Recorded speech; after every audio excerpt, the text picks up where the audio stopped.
People of God, grace to you and peace from God our Father through our Lord Jesus Christ. I am so grateful to have this time with you. This is a response and conversation video to last Sunday's lesson from Matthew 15, starting at verse 21. Remember, the appointed lesson was the healing of the Canaanite woman's daughter. We'll read the lesson again, but we had several folks write in with questions and comments, and it is my great honor and delight to interact with those comments and with you and to go deeper into this lesson. So let's review the lesson together and then see what we find. So Jesus left that place and went away to the district of Tyre and Sidon. Just then a Canaanite woman from that region came out and started shouting, "Have mercy on me, Lord, Son of David. My daughter is tormented by a demon." But he did not answer her at all. And his disciples came and urged him, saying, "Send her away, for she keeps shouting after us." He answered, "I was sent only to the lost sheep of the house of Israel." But she came and knelt before him, saying, "Lord, help me." He answered, "It is not fair to take the children's food and throw it to the dogs." She said, "Yes, Lord. Yet even the dogs eat the crumbs that fall from their master's table." Then Jesus answered her, "Woman, great is your faith. Let it be done for you as you wish." And her daughter was healed instantly. This is the word of the Lord. Thanks be to God. So, just jumping in, one person wrote in and said that it was hard to hear Jesus be so blunt with the woman. It's not the way I see him. Right. And to generalize from this comment, this is not specifically to you who wrote in, but to all of us, we're all tempted to see our preferred version of Jesus. That there are times where all of us are brought up short by how Jesus talks, by how he acts, by how he reacts. That it doesn't seem right. It seems wrong to us. And this preferred version of Jesus that we all carry around with us, like we've talked about before, it's based on our hopes or it's based on our fears, but we have this sensibility of who Jesus is, and we tend then to stop listening, to stop looking for anything that is different than that. And this temptation only grows with instruction as you incorporate the biases of your teachers or of your tradition. Then your biases become interwoven with your faith, and it gets really, really hard sometimes. The only solution, of course, is to live in the stories of Jesus, to just keep dwelling in them, to keep hearing them, to keep thinking about them, to keep praying about them, and let the real Jesus correct our preferred Jesus. You understand, right, that preferred Jesus is a polite way to say a Jesus-shaped idol, right? The only cure for that is to let the real Jesus have about 15 seconds with your idol, and you will see which is real and which is false. When things seem wrong, when you're reading the scriptures and Jesus says something or does something that seems wrong to you, that's the moment to correct your sensibilities, for me to correct my sensibilities. If I'm judging Jesus because he's too blunt, the problem isn't with Jesus. The problem is with me. Jesus is right. Jesus is fair. Jesus is good. I'm a mess. Also, just for extra credit here, Jesus is supposed to be the source, the final source of all of our senses of propriety. Someone taught you manners.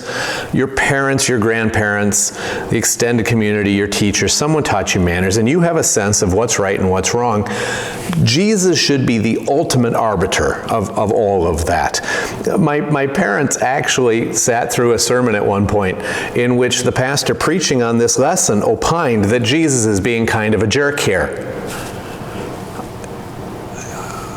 I work so hard not to critique my brothers and sisters in their work. They'll stand before God. but I would have been unable to sit there for the rest of that service. Nobody gets to call my Jesus a jerk. My goal is to be like Jesus, to be stable and fierce and committed and kind and humble and true. You know, the real Jesus, not the plastic malleable one that I try to substitute in most days. If you want another way to think about this, we don't judge art. Great art. Great art judges us. When I was 18 and 19, I had the unbelievable good fortune to accompany my parents as my father had a sabbatical in Europe, and to see Europe, to spend time in the great museums, to be exposed to and to learn from the great masterpieces of art that are everywhere, around every corner, it seems, in Europe. And as a young man, I had a sense that I could recognize that art. I could tell you who was a real artist and who was not, and I was pretty sure that Picasso was not a real artist. I thought that what he did was just ridiculous and silly, and that anyone who thought differently was just pretentious and full of themselves. Until I ran into some of his early works.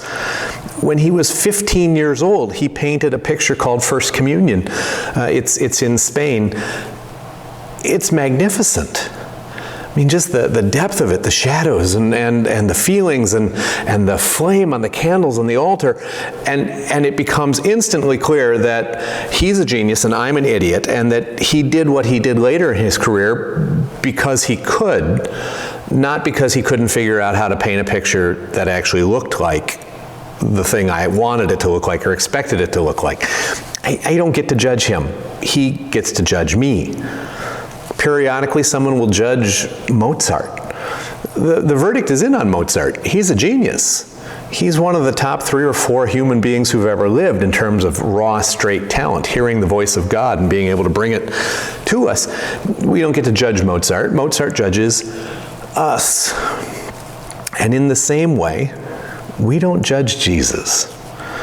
Jesus judges us. So yes, sometimes it is surprising to us what Jesus says or what he does. We need to recalibrate ourselves in light of Jesus, who is God in human form. There were a lot of comments about the woman. One person said, what a courageous woman she was. Makes me wonder how different our lives could be if we were all that courageous in our faith, and how different the world might be for us and for others. These are holy questions. These are wonderful thought experiments. But let's remember that this woman wasn't just courageous. It wasn't just empty boldness, right? She wasn't like a little dog with the sense, with the yips. She was prepared. She had been thinking about Messiah, what Messiah would mean, not just for Israel, but for the whole world. She had filled herself with the words of scriptures, with the promises of the prophets. She was courageous. She was prepared. She was clear about her goals. She wanted healing for her daughter, and she was fierce about pursuing those goals. She wasn't going to be put off by anything that the disciples said about her or to her. She was not going to miss her opportunity with the king. She had a plan, a purpose, and she would not be denied, and she was not easily offended. That's where she parts company with most of us, right? Even those of us who are courageous and prepared and have a sense of what we're supposed to do, boy, we fold up like cheap tents at the first negative words that are said about us. We cannot endure any personal attacks. And this woman is an example to me. It didn't matter. She was on a holy purpose, a holy project. She knew who Jesus was and what he could do, and she was not to be denied. So celebrate her courage. But don't forget to celebrate her preparedness and her focus and her thick skin.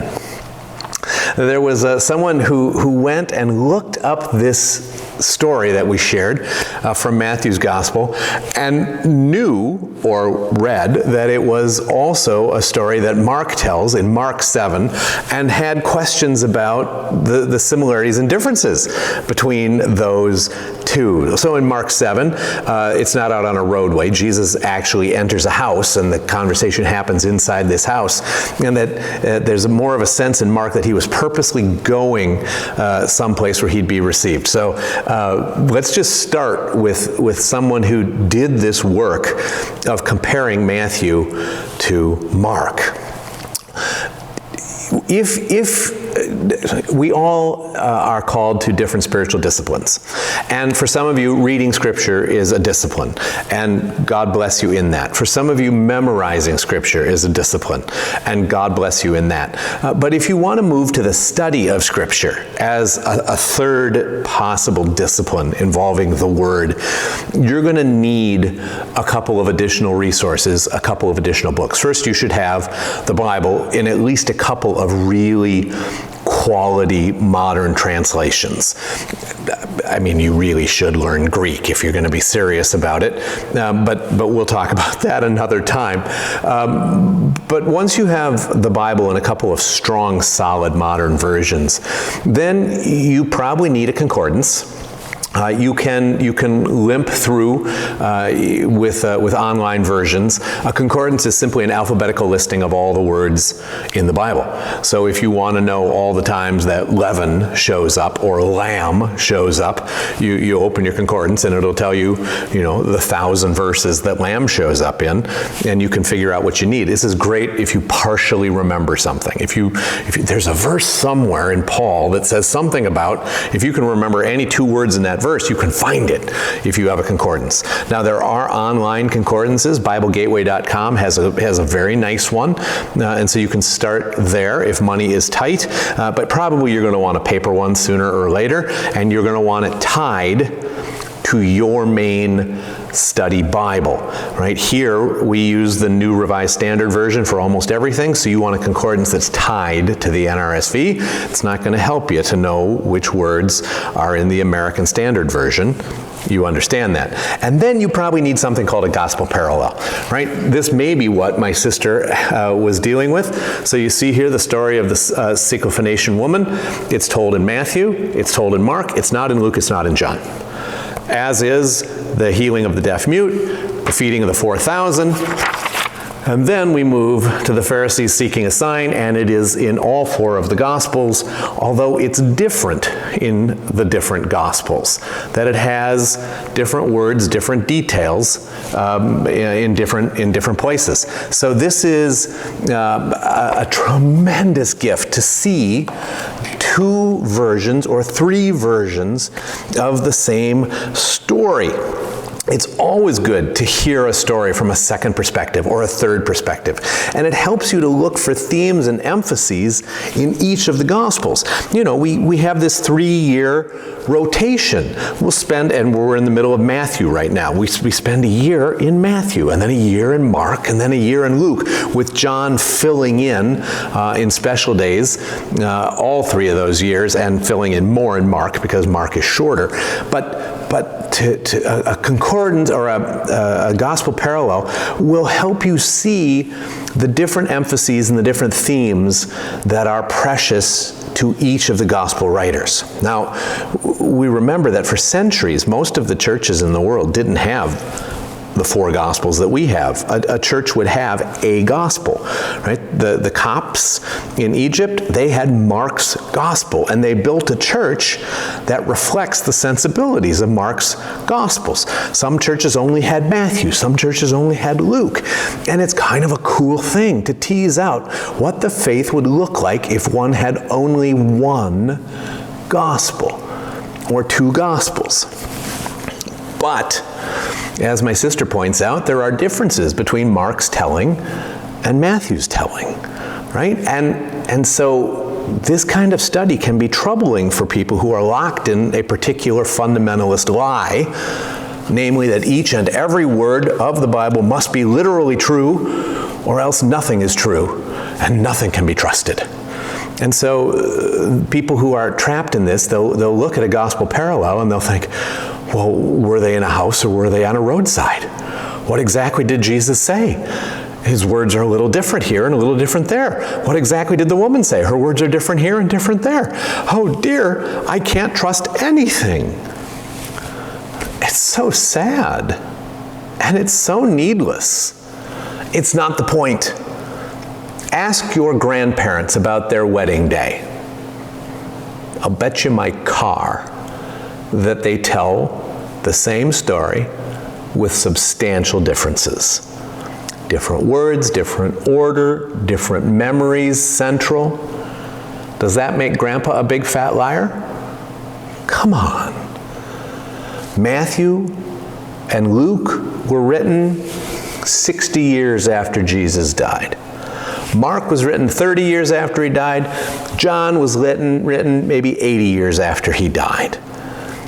These are people remembering something that was transformative for them and for the world. It's interesting to see which each one of them remembers. It's interesting to weave them together for a unified witness to the glory and love of Jesus. Read smarter. Learn from trustworthy elders. Don't worship the Bible. It points to Jesus. Remember, Luther says that the Bible is the cradle in which we find Jesus. Read the Bible. Worship Jesus. And to my sister that's already at work in this, God bless you on that path. She also wanted us to remember that Matthew 15, from which this is taken, it starts with a big fight. The Pharisees and Jesus' opponents come down. Jesus in the Gennesaret and opponents from Jerusalem come down, and they try to ring his bell about how his disciples aren't keeping the traditions of the elders. And Jesus isn't having it. Not only does he defend his disciples, he goes after them hammer and tong. If you think Jesus is tough with the Canaanite woman, back up a few verses and see what Jesus does when he is attacked and maligned. He goes right back at his accusers. He says that they're the people that Isaiah was writing about when Isaiah said that they're people who worship God with their lips, but their hearts are far from him, that they neglect the true worship of God to follow and teach human doctrines. I mean, Jesus he isn't having it. And then after that, his disciples say to Jesus, you deeply offended them, right? And Jesus doesn't back down a bit, continues to teach them about what defiles a human being, what makes a human being pure, and then he goes to Tyre and Sidon. It's not a running away, but Jesus isn't ready yet for the final conflict between himself and his enemies. Or to be more precise, his disciples aren't ready yet. That they don't know enough, they don't understand enough. They are nowhere near the place where he can hand over this mission to them to spread the good news of his coming throughout the world. They are still lost completely as to who he is and what it means. So Jesus has to move away from the conflict for a time, take his disciples someplace, and that's how he winds up here where the Canaanite woman is. But as my sister points out, she has more understanding and more faith than any of them. That these guys have been following Jesus around and interacting with Jesus and watching Jesus, and she just dusts the lot of them. Right? She calls him Lord. She calls him Son of David. She knows that he can do the healing that's necessary. Right? She has it, and there's something there for all of us, right? That there's a couple of things that occur to me. First, that we remember that outsiders sometimes see things much more clearly than insiders. That it does happen that there's something going on goofy in us or in our family that just seems normal to us, that just seems fine, until someone from the outside looks at it and gets the willies. And then we think all over what really is going on. It happens a lot with addiction, that we think we don't have a problem. It happens with addiction in our families. It happens with emphases in our families. It happens with anything that we have gotten very comfortable with, so comfortable that we've stopped seeing it. And an outsider often brings us new revelation, new light. I think I've told you in this forum that on my first day as an intern, a pastoral intern, my supervisor said to me, he said wonderful things to me. I would take a bullet for him. But one of the things he said was that interns are a lot of work, and just by the time I get good at anything, it'll be time for me to leave. But that he's committed to it because having someone there who asks why is very helpful for the system, so that the system doesn't get comfortable with what they're doing. It's always nice to have an outsider brought in to ask a lot of questions. So that's one thing. Another thing to remember is that sometimes our expectation of the stranger is just completely wrong. That we think that we have attained something, that we are in possession of something, and that we need to bring it to the poor, stupid, benighted folks living their lives in the crushing darkness of ignorance, only to find when we get there that Jesus has been there all along, and that we, in fact, need be the student while we expected to be the teacher. There's plenty of humility for us in this story and in our Christian lives. So there was a couple people who wrote in about the persistence of this woman. And one said, I wonder what would have happened if she had not persisted. But considering the lack of acceptance of the others, this was God's plan. He comes to us. We need to react with persistent faith. So there's a lot there that I am totally on board with, right? That God comes to us and we react, that the initiative is God's, the leading is God's. So everything I say here following isn't an indictment of this particular expression.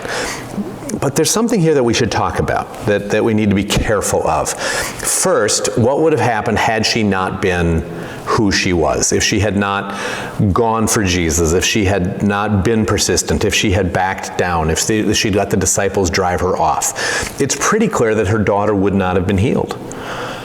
Not because Jesus didn't care, not because he doesn't care, but because this is not what he was about at this time. That he was trying to do something else. He was about other business. And that, as we said in the lesson, the Messiah comes from Israel and is for Israel. And then when the Messiah is enthroned in Israel, then the power of Messiah, the power of the new kingdom, goes out to the edge of the earth. Jesus had to do first things first, or else risk the whole thing collapsing. But she wasn't to be put off. She persisted and she got the healing she asked. So two ideas, two things for us to think about together. First, there is this weird set of Bible stories where our persistence gets God to change God's mind.